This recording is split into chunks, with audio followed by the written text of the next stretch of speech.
CT's Green Thumb with Carla Horsina. Brought to you by St. Mary's Nursery every Tuesday morning on Breakfast Television.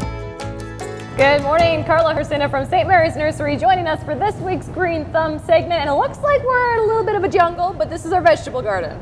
These are our vegetables. We brought in a little bit of work bringing these in today, but we wanted to show you a little bit of assortment because we have our gardens growing now, and there are some things that are popping up in the garden that we should be looking about our vegetables. Okay, so what are some of the biggest problems that we should be watching for? Watch for right now is sort of powdery mildews and some of the diseases and spotting on some of your cucumbers and your tomatoes. And you'll see them. You'll get a powdery substance that are on through here. And there's certain things that when you start to see those indicators is to take regime for it. You can do a little bit of a organic fungicide spray that's on it to help the preventativeness of those and just to encourage better growth. Okay? And then the other thing that we want to look about too is sometimes we're seeing it also on our tomatoes.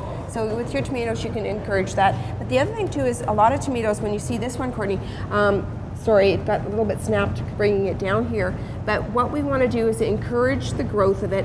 And when you talk about tomatoes, we talk about sort of the areas that are kind of like the suckers. And we're thinking, what's a sucker? Basically, a sucker is where you see the branch and you get a smaller one that's growing in between. It's almost like a V in your branching, and then a new one starts to begin. But if we start to pinch and eliminate these, you can either use your fingers or use some pruners. It will eliminate that up. It will open up your tomatoes that are ripening and put more concentration on getting ripened fruit and maybe more on your main branch. Okay, so it's not so full. So this would be another example, this one here. Right here. See how they have the main branch? So this little guy would be your sucker, and you would be able to pinch that up.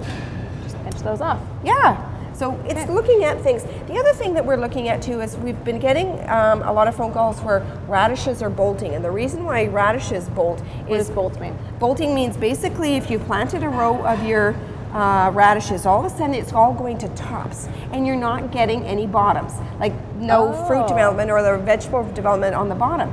So unfortunately, if that happens, try and go through. But to prevent that, try spacing your seed out a little bit sooner, or maybe it's too hot and it's caused it to bolt, or it's in a little bit too sunny location, because radishes like to have a little bit more of a little shadier area where they're a little bit protected. Cucumbers too. We're looking at some flowers here. Look at how cute this is. Okay, look, and there's a little cucumber already started on through here. It's like it started. But some people are phoning and saying, I've got lots of flowers, but I have no vegetables starting. Well, maybe you don't have a pollinator. That's why when we're doing our gardening, we always like to have a little bit of flower, a little bit of show so that we have pollination. And if you don't have a pollinator, like a bee or a butterfly coming around, you can be a pollinator. A little bit of a paintbrush, or a little bit of a shaking. If I had another one, I could shake these and some pollen would go through, or a little bit of a paintbrush going from one flower to the other is going to give you that cross-pollination, and then you'll start to see some beginnings of new cucumbers or even pollinating on your tomatoes. And all you do is rub the brush on, and then do you need to put it somewhere else, or you just go from one flower to one flower to one flower to one flower. So you're acting like a little bee, moving that pollen around. So at this time of year, these tomatoes are very teeny tiny. Same with our baby cucumber. This is normal? This is kind of where you want to see things, or should you expect more? You should, well, these ones here, these guys are baby tomatoes because it's a baby tomato plant. But already on these, this is starting to develop, but we planted these a little bit later because we were planting them in the garden center for our parking lot. But right now, I know in my own garden, I've already harvested 2 or 3 cucumbers off some of my plants. So you should get some progression of it. And it depends on too how far you started or how early you started on your tomatoes.